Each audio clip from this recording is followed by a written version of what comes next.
हनुमान जी की जन्म कथा बहुत ही दिव्य, पवित्र और अद्भुत है। यह मुख्य रूप से वाल्मीकि नारायण, शिव पुराण और अन्य पुराणों में वर्णित है। मैं आपको सरल और भावपूर्ण तरीके से सुनाता हूँ। हनुमान जी की जन्म कथा। बहुत समय पहले माता अंजना एक अप्सरा थी। कुछ कथाओं में उनका नाम पुंजिक स्थला भी आता है। एक बार ऋषि के श्राप से उन्हें वानर योनि में जन्म लेना पड़ा। वे बहुत ही सुंदर, पतिव्रता और भक्तिमयी थी। उन्होंने वानर राज केसरी से विवाह किया, जो सुमेरु पर्वत क्षेत्र में शक्तिशाली राजा थे। दोनों पति पत्नी संतान प्राप्ति के लिए बहुत तपस्या करते थे। वे भगवान शिव की आराधना में लीन रहते थे। उनकी घोर तपस्या से प्रसन्न होकर भगवान शिव ने उन्हें वरदान दिया कि स्वयं उनके पुत्र रूप में अवतार लेंगे। एक अन्य प्रसंग के अनुसार जब देवता और असुर ने समुद्र मंथन किया तो उस समय एक दिव्य वीर्य शिव तत्व या अमृत से संबंधित प्रकट हुआ। पवन देव वायु देवता ने उस वीर्य को उठाकर माता अंजना के गर्भ में स्थापित कर दिया।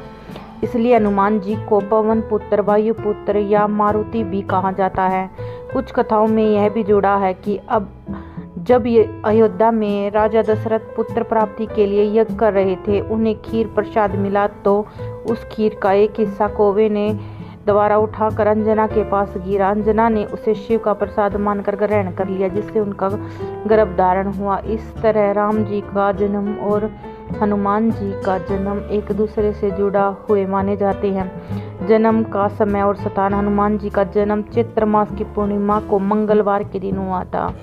चित्रा नक्षत्र मेष लगन में। स्थान के बारे में विभिन्न मत है। महाराष्ट्र का अंजेरी पर्वत, नासिक के पास, हरियाणा का कैथल, कर्नाटक व हम्पी क्षेत्र आदि, लेकिन मुख्य रूप से अंजना पर्वत पर माना जाता है। जन्म लेते ही बाल हनुमान जी में अपार शक्ति थी।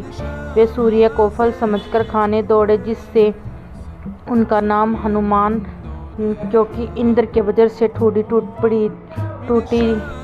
हनुमान जी भगवान शिव के 22वें रुद्र अवतार माने जाते हैं और राम जी के परम भगत हैं। उनकी भक्ति, बल, बुद्धि और संकट मोचन स्वभाव आज भी करोड़ों भक्तों का आशीर्वाद है।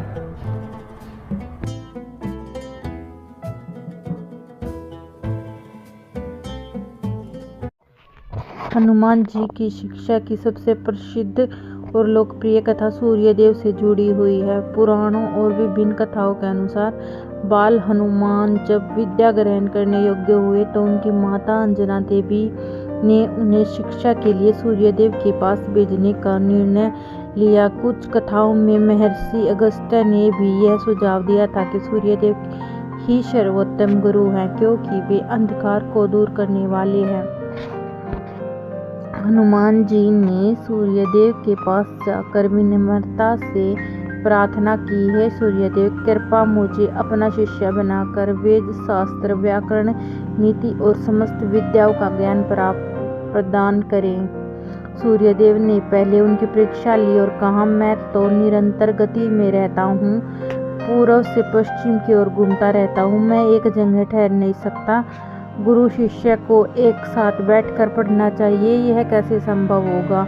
हनुमान जी ने बड़े ही दृढ़ संकल्प से उत्तर दिया, गुरुदेव, कोई चिंता की बात नहीं, मैं आपके साथ चलते चलते आपके रथ के समान तेज गति से आपके आगे आगे उड़ता रहूंगा। आपसे जो भी पढ़ाएंगे मैं सुनकर ग्रहण कर लूंगा। हनुमान जी की यह लगन, दृढ़ता और ज्ञान की देखकर सूर्य देव बहुत प्रसन्न हुए। उन्होंने हनुमान जी को अपना शिष्य स्वीकार किया और उन्हें शिक्षा दी। हनुमान जी ने सूर्य की गति के साथ चलते हुए शिक्षा ग्रहण की। इस दौरान उन्होंने 9 विद्याएं, 4 वेद, 6 दर्शन शास्त्र और समस्त शास्त्रों का ज्ञान प्राप्त किया। वे इतने कुशाग्र बुद्धि थे कि बहुत कम समय में ही पूर्ण विद्वान बन गए।